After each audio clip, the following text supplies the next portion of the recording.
Hello, and welcome back to Growing Up Late. My guest today is Rosalind Sedacca, and she is the founder of the Child Centered Divorce Network. Rosalind and I had the pleasure of meeting recently, and I am super excited for you to hear what she has to share about her own personal journey and the network that she founded. Rosalind, would you like to tell us a little bit more about what you do? Absolutely. Thank you so much. So, yes, I'm the founder of the Child Centered Divorce Network, and I'm a divorce and co parenting coach. And the focus of my work is on helping parents make the best decisions regarding their children before, during, and long, long after divorce. As we all know, that if you're divorcing without children, no matter how contentious or crazy the divorce is, it ends once it's finalized and you can go on your way and never have to see each other again. But when you're a parent, it's totally different. And so the co-parenting just begins at the end of the divorce. And then you're starting a new relationship. And you have a lot of choices and options on how that relationship is going to look and feel and become for you and especially for your children. And so it's my passion to help parents avoid the very serious mistakes that I too often see and instead create a cooperative, workable, positive, child centered divorce, not only for yourselves, but especially to protect the children you love. And what led you to this work personally? Was there a moment in your life when you realized that divorce needed to become more child-centered and more emotionally conscious? Oh, absolutely. So I was in a marriage that was sort of getting more and more frustrating and destructive. And I spent years in therapy and workshops and trying to do personal growth work to prevent a divorce. But it seemed to just be inevitable. And finally, by the time my son was 11, I realized I had to make that decision. He was starting to show symptoms of stress, tension headaches, and things like that from what was going on in the household. And I knew that that was not going to be good for him. So we had a divorce at that point when he was 11. And this was back in the 90s. So people did not have access to the same level of information they have today. And basically, my ex and I had to figure out how to continue raising our son as co parents. And we did. We made mistakes and we had to deal with conflict and all the other realities that happen for co-parents. And we raised our son to an adult. And one day, when my son was in his early 20s, he came to me literally out of the blue, and he said, "You know, Ma, you and Daddy really did a good job with the divorce, and I just want to thank you, because most of my friends whose parents divorced either hate their parents or are very angry at them. And I think you two really did a good job." And I was really so surprised by all of this, but it stopped me in my tracks, and I realized that I had learned a lot of what to do and what not to do, and how to do it better, and what to avoid, and it really worked for us, especially knowing that my son was thanking us for the way we handled the divorce. And that became a catalyst for me to ultimately found the Child Centered Divorce Network, become a divorce and co parenting coach. And because my background was in writing, this was not my career at all. I started creating several books and courses and e courses and programs that could be available for people not only nationally but internationally, especially those who couldn't afford one on one coaching. And so that's what I do. I work internationally. I do personal coaching, but I also have all these resources on my website. And my passion is making sure that parents have the tools and information they need so they can avoid making the mistakes that don't have to happen and give their children the best opportunity for growing up with peace and harmony in their lives. And that's a challenge. That's an amazing story of your son coming to you with that. I don't hear that very often. I don't hear children thanking their parents for how they handled their divorce. To have the foresight that down the road, the impact it would have on his life, and to see as an 11-year-old child that he was already having struggles and go about inventing. Really, I don't think the word co-parenting existed in the 90s. Feels Mhm. like you and your husband were literally pioneers of what today is a pretty common term, but you have some really hard won knowledge about how this works firsthand, and the results are wonderful. And we will definitely make sure that all the resources and links to your website are available for everybody watching so that they can benefit from this as well. I Thank think you. it's fantastic that you do that. Thank you so much. Really appreciate that. It's clear to me why you're so passionate about this topic. What was the most surprising discovery you made during the process of your divorce and healing? I mean, it must have been a big surprise of your the revelation your son came to you with, but what surprised you in your own personal journey? Well, I realized that both children innately love both parents usually. It's the most common thing. And so when children are being forced and put in a position where they have to make choices between parents, side between parents, figure out who they're going to listen to when both parents are telling them different things, it's a painful, heart-rending situation, and it changes who they are when we force our children into those positions, and we need to put ourselves in our children's shoes to see it as a 5-year-old or a 10-year-old or a 15-year-old to understand what's going on for them. Children also need to be able to be loved by both parents, and that's a separate thing. That means we can't be alienating our children against the other parent. These are the things that children will live through and never forgive you for and hold a grudge for the rest of their lives because it changes who they are, it harms them, and it robs them of their childhood. So we have to be mindful of these things. And for some people, it's very, very difficult.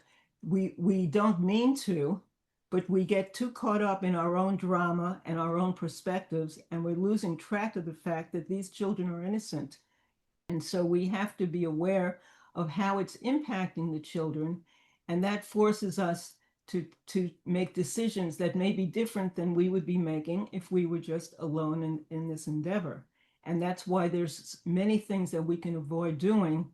And it makes a huge difference. And my ultimate goal as a coach is to have your children thank you when they're grown adults for the way you handled the divorce, because that's the greatest gift you could give your children. You bring up a great point too, because children may experience divorce.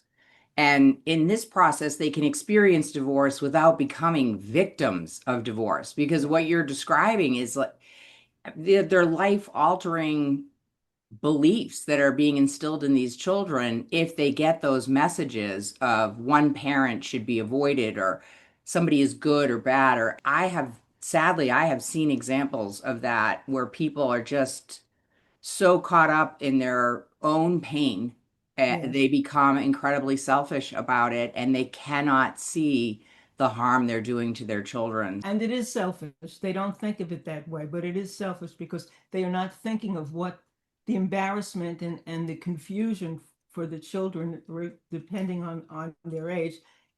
We've all known people who've gone to weddings where the children are seeing their parents fighting at weddings, or one parent is not there at the child's wedding, or a sports game, or a graduation, or any other activity like that.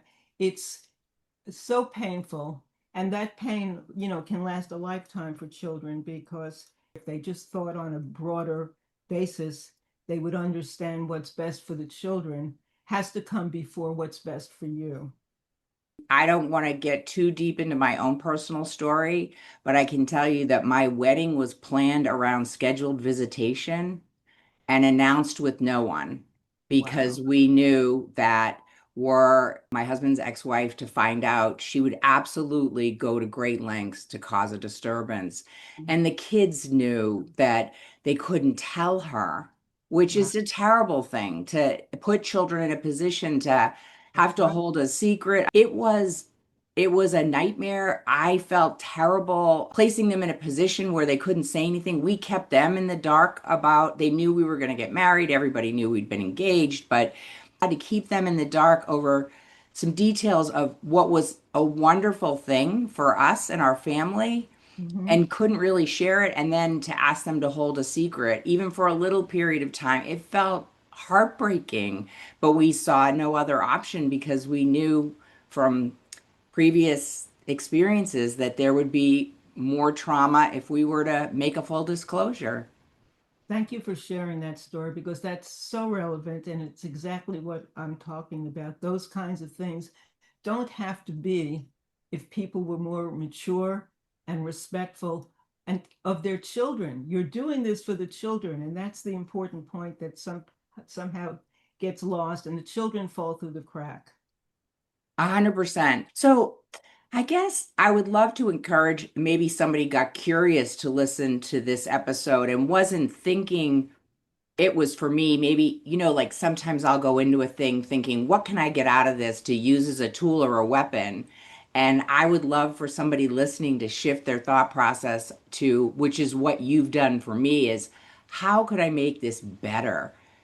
Myself, how could I actively participate in a situation that could be difficult and put my feelings aside and bring something that would make the situation better?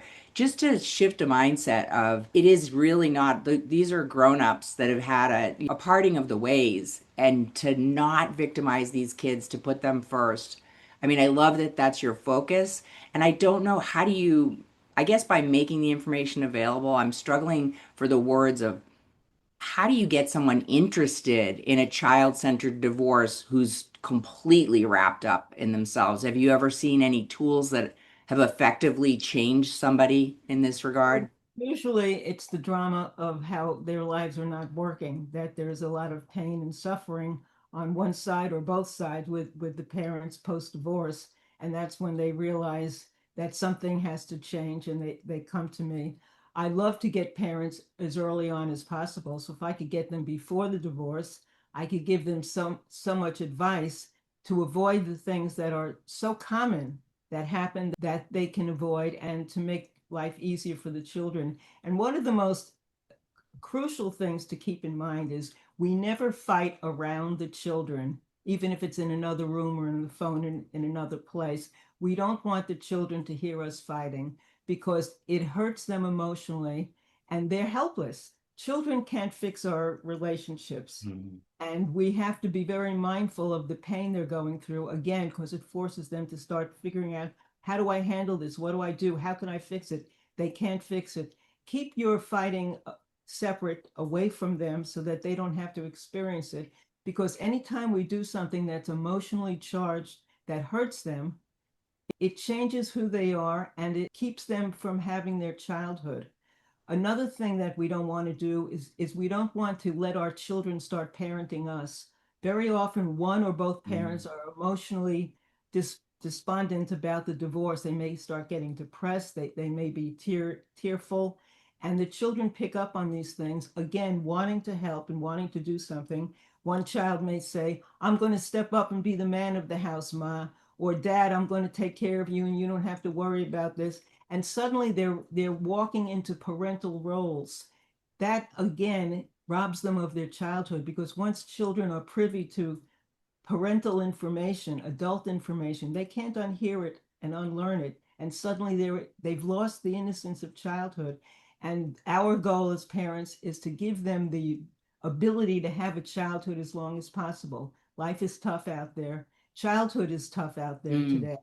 And we don't want to be adding a huge emotional component to our children's life situations. And we don't have to, but we have to be mindful of the fact that it's up to us to take care of ourselves. So that means reaching out to a support group or a therapist or a coach and a close friend, a clergy. You don't want to be reaching out to your children and letting them parent you. And we don't want to have them play roles like spying on the other parent. Obviously, when your child is spending time with the other parent, when you see the child again, you're going to ask them questions. What did you do and how is this and what did you eat at the restaurant and those things. But children can pick up when your questions start becoming more like spying and talking about dad's girlfriend and asking how many drinks mom had last night. we as parents are curious about a ton of things, but it isn't our children's place to be giving that information. And a lot of children will get resentful and start lying or holding back and not communicating with you. You're losing the relationship with the children because they pick up on it.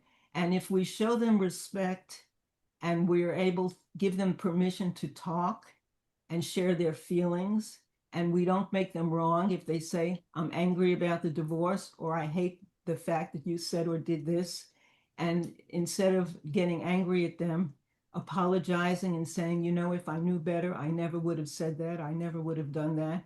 It gives our children the ability to apologize in life too, to say it's okay to say, I'm sorry.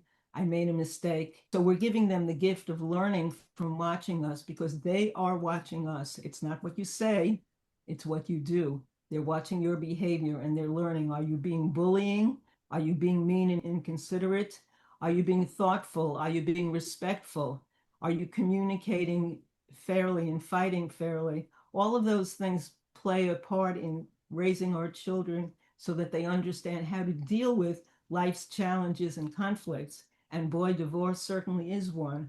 But if you handle it right, they'll thank you when they're grown, and they'll also gain a lot of wisdom about handling difficult relationships.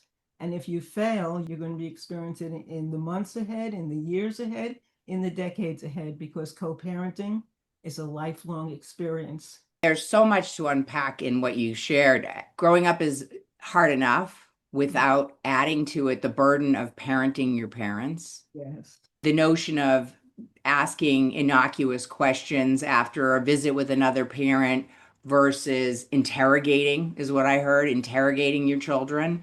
I mean, the dangers of your child. If they learn to shut down and with their parents, that's going to affect how they handle all the relationships in their life. It's best to shut down when questions are asked. As you point out, these are patterns and behaviors that will last a lifetime. And we are teaching. I have heard of stories and witnessed a couple of things came to mind while you were talking is parents who have the children be the go-between communicator.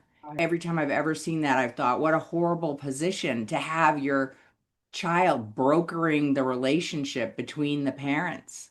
And I spoke with a woman yesterday, and she was upset about something and got tearful in front of her child. And it upset her so much because her memories of her mother always crying and her having to care for her mother, console her mother when she herself was grieving the loss of a divorce as a Exactly. child. I mean, so she had to grieve it as a child and console her inconsolable parent as well. And there were a lot of little things that you pointed out that she was working through, and she is seeking help and getting what she needs to be a different kind of parent. But she was just so distraught because she just remembered so vividly seeing her mom cry, just really tripped a trigger That's of right. Because not wanting to be like that for her son. yes, it understandably, yes. The parenting the parent becomes such a strong emotion that children have when they feel they have to take care of their parents. So we have to be strong for our children. We it's okay to acknowledge we're sad or having a bad day. There's nothing wrong with sharing your normal feelings, but there's a difference between doing that and depending on your children, turning your children into your therapist, into your confidant. My own mother did that to me, and she was telling me things about my father and his family when I was 9, 10, 12, 15 years old, things that I didn't want to hear or know because you can't fix it as a child. And suddenly you have adult information in your head and you don't know what to do with it. And I became a little adult way before my time. It's just unfair. It's a And huge emotional burden to put on a child. What do you think that children really need if you were to get down to like brass tacks? What do children most need from their parents as they they're need, going through the divorce? that's a great question. They need to be heard.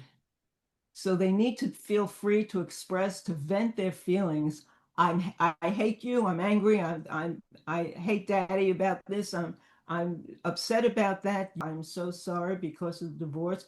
We can't afford to do this, or this is going to happen differently, or we have to move, whatever it is. But bring them into the conversation so that they feel respected, they feel that they're a part of things, and that they're not in a dictatorship.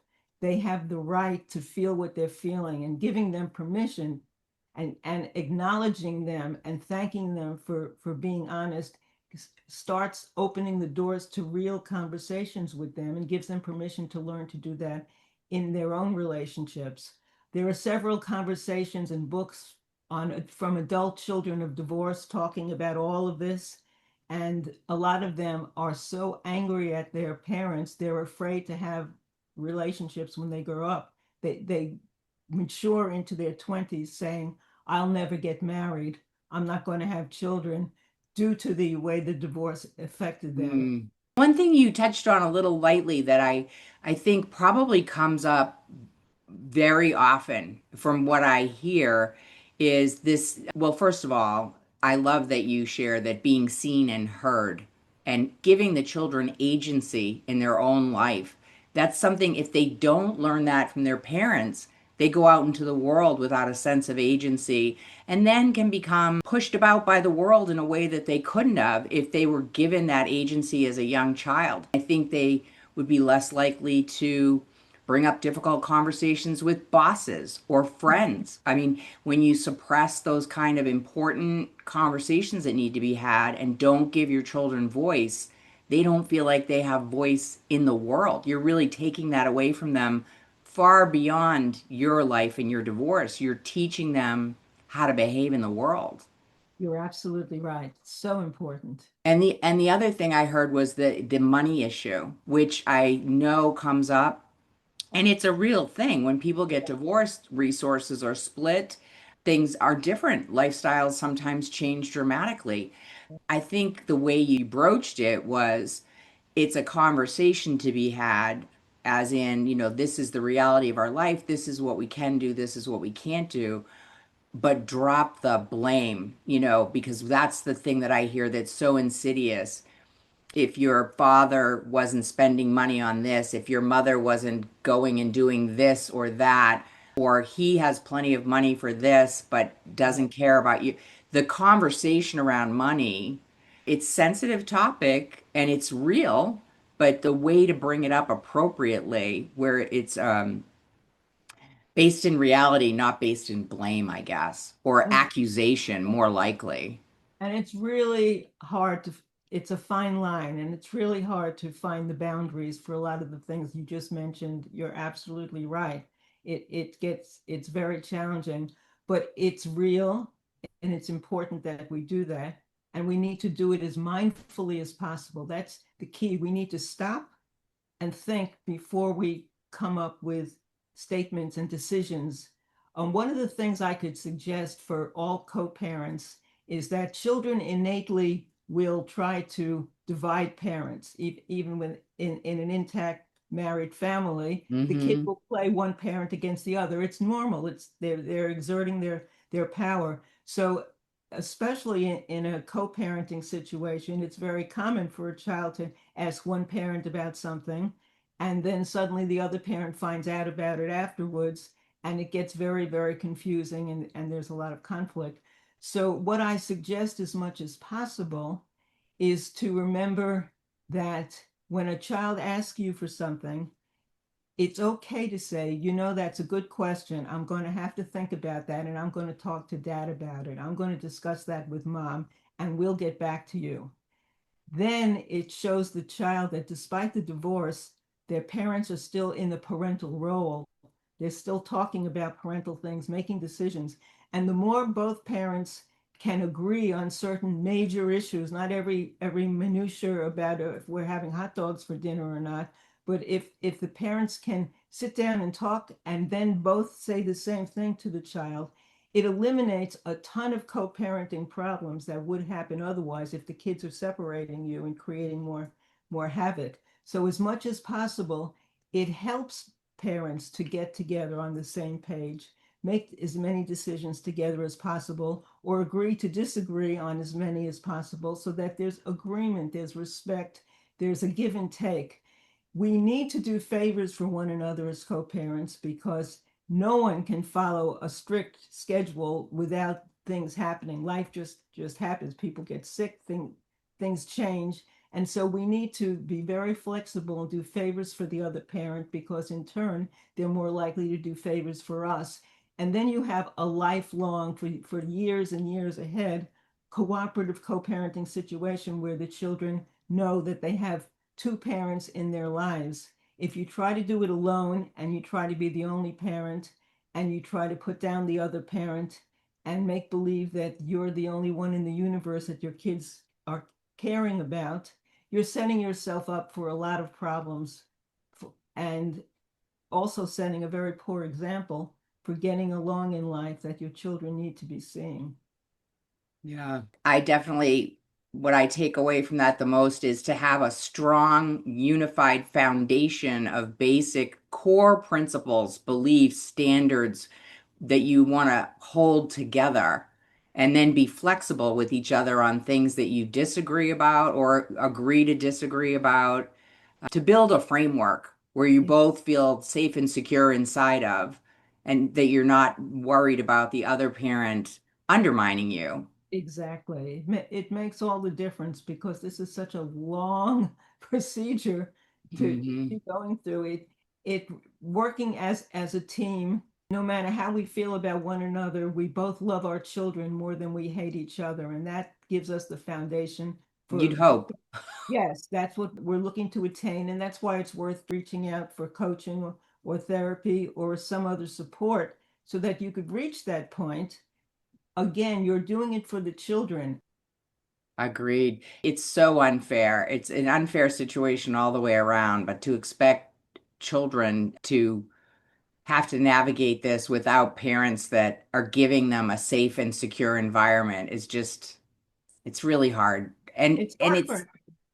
seems pretty common. I'm wondering, what about someone who might be listening who would feel emotionally trapped or overwhelmed or afraid to even attempt a divorce because they fear the aftermath? What would you want them to know? Well, you need to do something that's going to keep you from going crazy, and at the same time show your children your love and concern about them. So doing nothing, I know I spent about 5 years trying to figure out what to do and whether to get divorced or not. That's a very long time of being in a lot of emotional pain and turmoil for me, and then knowing that my child was picking up on it, because it's the energy and the tension in the home that the children pick up on. So it makes sense to reach out as early as possible to get some support and guidance, and to do what you can to remind your children how much you love them and that you're there for them, and start talking to them, and start talking to your ex, because sometimes the kids are so relieved when the parents divorce. It's Mhm. it's not always a bad thing. For a lot of children, it's a relief, because life at home is crazy, and the parents aren't aware of how crazy it is, because it becomes the norm. Life is very challenging for children of all ages today. There's so many things that parents need to be on top of, and we can't let our divorce and relationship issues hinder our children from enjoying their childhood. They deserve to have that experience. And And so, don't you think to some extent society plays a role? I think what our parents model is really important, but also people get these notions that I will stay married at all cost. right. And staying married at all costs could be the most damaging thing to do. I know when I made the difficult decision to divorce, my father passed away when I was pretty young, so I was raised by a widow, single mom, Mhm. back at a time when there weren't a lot of single moms in the world. And I kind of got the message that I would never want to do that to my children if I could avoid it. But I went through the same thing you went through, where I realized I thought I was making it work and making it look good. But children feel these things. They're sensitive little beings and they feel these things. And I agree that sometimes when you're in a situation that's so unpleasant, you've got to navigate it carefully. But divorce can be a huge relief for everyone involved. And that's not necessarily, people don't want to think about divorce as being a solution to a situation. Yeah, no doubt about it. My parents, again, another generation where people weren't divorcing it. And so my parents stayed together for the sake of the kids. And I had a very unhappy childhood because they should have been divorced right from the get-go. They were unhappy early on in their marriage. They stayed together all those years until my father died. And it was a very unhappy childhood. My mother made every mistake in the book, not intentionally, not Of because course she was not. a bad person or a mean-spirited person. She didn't know any better. But I had the scars of being a child of divorce without the divorce because she, again, she told me things about my father I should never have heard. She used me as a confidant when I was too young. They fought constantly around us, exposed us to all of that tension and agitation. I had all kinds of nervous tics growing up. Things are there, and parents become blindsided to them. So it's very important, again, to look at the exact dynamics within your family, reach out for some support that you can trust, and then shift something. And when you make a shift, it's usually for the better because staying in the same old is only going to get you the same old. And we know that that's not what's going to work for everyone. I mean, So, you're describing going through a divorce in an estranged marriage while living all under the same roof. It's all the same dynamic is playing out, mhm. all of the pitfalls without any of the benefit of being at least separated and able to move on with your own life. And so, what would an empowered, happy divorced couple, what might that look like? Can you give some examples of the difference of what it would look like if you were willing to take the reverse plunge and get divorced and go through a child-centered divorce? Well, I think my husband and I handled it very well, and we danced at my son's wedding when he got married, and we were there. Both sides of his family was there, my family was there. Everyone got along because you're behaving maturely. And my son didn't have any stigmas. He didn't have to be afraid to talk about mom and dad's house or dad and mom's house or anything like that. And his as he said to me, and this came from him on his own because I never asked him that question. He said, "You handled the divorce really well, and most of my friends whose parents divorced either hate their parents or are angry at them." And so the difference was just that I always was thinking of the experience would be like for my son. Maybe because I was had such an unhappy childhood, and so I was thinking of putting myself in his shoes, but I was always thinking of how he was going to be feeling and experiencing everything going on in his life. And I made sure we avoided the kinds of things that it turned out once I got the education in becoming a divorce and co-parenting coach, that I was right on target with those things. And there's a great question that parents can ask themselves in a co-parenting situation that I remind my clients a lot. When you're faced with a parenting, co-parenting decision to make, ask yourself, would I still be making the same decision if we were still married? Or am I purposely deciding something different because I want to get back at my ex? Mm. We all know how to hurt each other, our exes. We know each other very well before divorce, and we know what's going to get them angry and trigger them. And if you're making a decision and it would be the same decision, a co-parenting decision, a discipline decision, something about summer camp or whatever the situation is, if you're saying one thing and ordinarily it wouldn't have been an issue, but now you're going to make sure that it becomes an issue to hurt your ex, that's when you're running afoul of smart co-parenting because you're not doing it from the true essence of what's best for my child. But if you're making the same decision you would have made all along in your life, then the kids are getting the kind of parenting they're used to, with the parents disciplining them the way they're used to, and life is less different than it used to be, and is much more able to assimilate into the changes that the divorce brought because the basics of life, my parents are still parenting us in a normal way that I can understand. That's the gift to give the children, is that life goes on and this isn't the worst thing in the world, and then to show them that that's the case.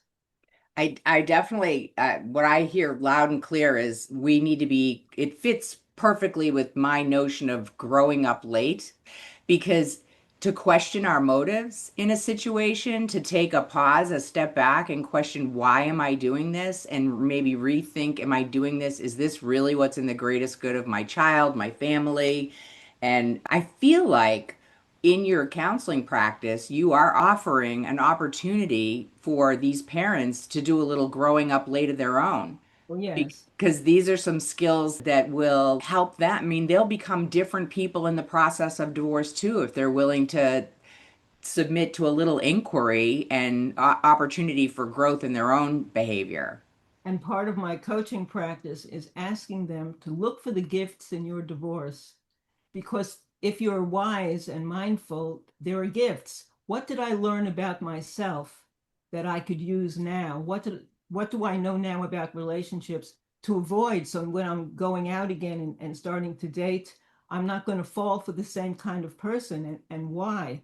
What should I be looking for? What's more meaningful for me? What mistakes did I make? How could I have done things differently to have avoided the situation? We all have to acknowledge that we played a part in the breakup of our relationship, even if it feels like it was entirely the other person's fault. It takes two to tango in every relationship. Hmm. And the more we can be mindful and insightful, the more we learn. And those are gifts from the divorce. So as painful as the divorce may be, and no one is trying to eliminate talking about the fact that this is a painful process in many, many ways, it's also a learning experience, and there are gifts if we look to find it. It takes awareness. It takes sitting down and asking yourself those questions.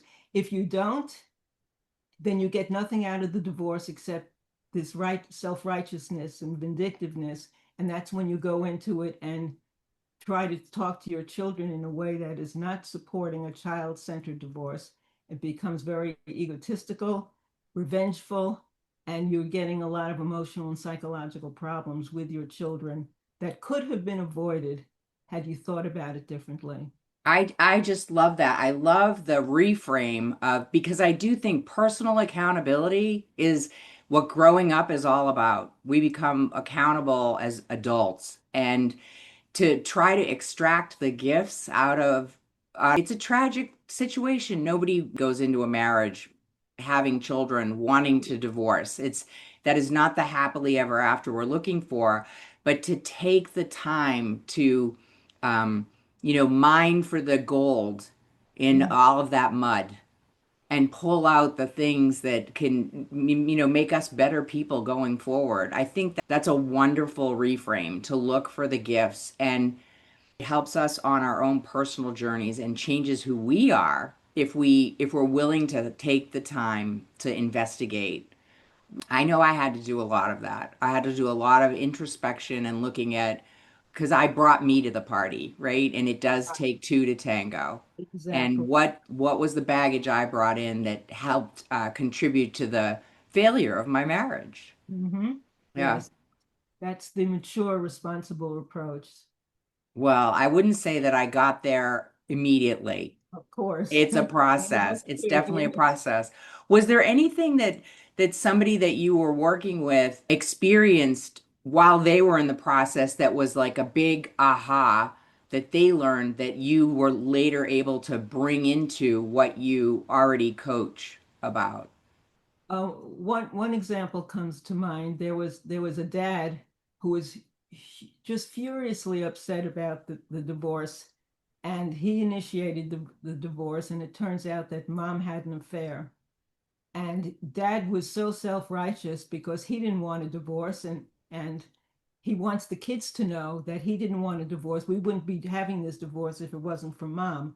The kids were like 9 and 12 years old, and I had to sit him down and speak to him and say, is this what you want your children to be hearing? Your children love their mother. most likely she's a good, loving mother to them. Is this the time for you to be telling the children that you wouldn't be having a divorce except that mom had an affair? And how do you think that's going to impact your children having that piece of information versus waiting until they're 25 years old and having that conversation when they're adults and can understand and assimilate what was going on for you? And to his credit, he got it. He understood that this is going to be hurtful for my little children. This is not something that they could handle, this information. Am I expecting them to now hate their mother? And so it didn't come up. He didn't have the conversation of we wouldn't be having the divorce except for you, what your mom did. And they had a child-centered divorce. Everything worked out well. It's amazing how well it does work out when parents keep, two or three of the pieces of information and the advice I give them suddenly can shift the whole dynamic of what's going on. And then things are smooth.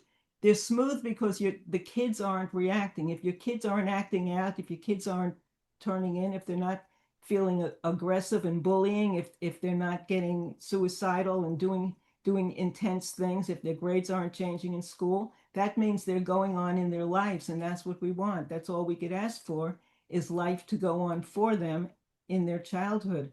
And so it's wonderful to see parents who will stop in their tracks when they hear me. And I do try to really shake them up and scare them a little to understand the consequences of what they think they should be doing. And it's just remarkable to see how well the kids adjust to having the divorce conversation. I've written an entire ebook about how to break the divorce news to the children. It's been very successful. And they can go on, and the kids aren't as frightened and crazy about the future because they're feeling that they haven't lost their parents. They still have their parents in their life. So we talk about the family is still a family. The the dynamic of the family is changing in some ways, especially where we're living and things like that. But your parents are still your parents and they still love you. And when kids have that solid foundation to hold on to, they can be much more accepting of changes and other drama because the core is still there. Well, and not to minimalize, you bring up some devastating consequences of divorce gone wrong. I mean, they're just realities. We have kids that will withdraw, and it's easy. They have a computer in their hand, oftentimes, and it's one you're going through a divorce, and now you're dealing with a child who has slipping grades or bad behavior, or I mean, there are some really dire consequences that can come up beyond, what I would even really want to broach in this. But to think that you're the contributing factor to this because of your inability to have this child-centered divorce. I mean, it's the last thing in the world we want when it can be a completely different experience. But I understand how you say, like, you put a little fear into people, but these are realities. This Yeah, is happening. Kids have taken their own lives. Kids have withdrawn from society to a point which is harmful to them and to others. Like, there are some very serious consequences for these tiny little humans that we're forming if we don't handle ourselves better in this situation. exactly. And in that regard, I want to make it as easy as possible for people to, like you said, the best time to start this is the minute you know you're going to get a divorce. And I know you've built so many supportive tools and some free resources for people navigating divorce and co-parenting. Tell us a little bit about what opportunities you've created, how they can find you. Again, I'll post all of this in our notes, but why don't you share a little bit about what is available for parents out there as far as resources go? Thank you. I'm happy to do that. So I have created several books, ebooks, e-courses, and programs on all facets of the co-parenting experience, divorce experience, dating after divorce, and everything in between that we've been talking about. Especially the book on breaking the divorce news to children, which is so important. I have an 8-hour course on anger management for co-parents, which is really, really important because we want to deal with conflict in the best possible way. And all of that can be found at childcentereddivorce.com. That's centered with an ED, childcentereddivorce.com, including a free ebook on post-divorce parenting success strategies, which is right at the top of the homepage. So if you just go to childcentereddivorce.com, top of the homepage is a free ebook. And then I have all these other resources. And of course, I do one-on-one coaching. I do single sessions, and I put together coaching sessions for people who have a specific issues in mind or want to walk through the process of preparing for the divorce or co-parenting after the divorce or dating after the divorce or dealing with blended families because sometimes one partner is ready to move into another relationship. So all of those topics are handled at the same place, child-centered divorce. Wonderful. I think the best thing somebody could do if they were contemplating divorce is to get their hands on that information about how to break the news, because it seems like if you start it right in the beginning and follow through, you're going to end up with a much happier result than so often is the case, that where lives are destroyed, and it doesn't have to be the end of the world. Exactly. And you make an excellent point about that. Yes. Yeah, I remember thinking that my divorce was the worst thing that ever happened when at the time, and now I know it. There are many, many amazing gifts for our children, and that I personally have experienced as a result of leaving an untenable marriage. And I definitely mind for the gifts because it was what kept me afloat, looking for the good that could come out of it for us as a family. And I so appreciate you making the time to visit with us today on this topic, this really crucial topic at a time where divorce is sadly all too common. But if you have to go through something difficult, it's wonderful to have people like you to help others navigate these challenges successfully and in a positive way. Well, A good outcome out of a difficult situation is what we're shooting for here. absolutely. I appreciate that. Thank you so much. And I appreciate all the wisdom you've shared. And we will make sure that everybody has the information they need to achieve their own successful divorce if that's the course they're on. That's wonderful. Thanks.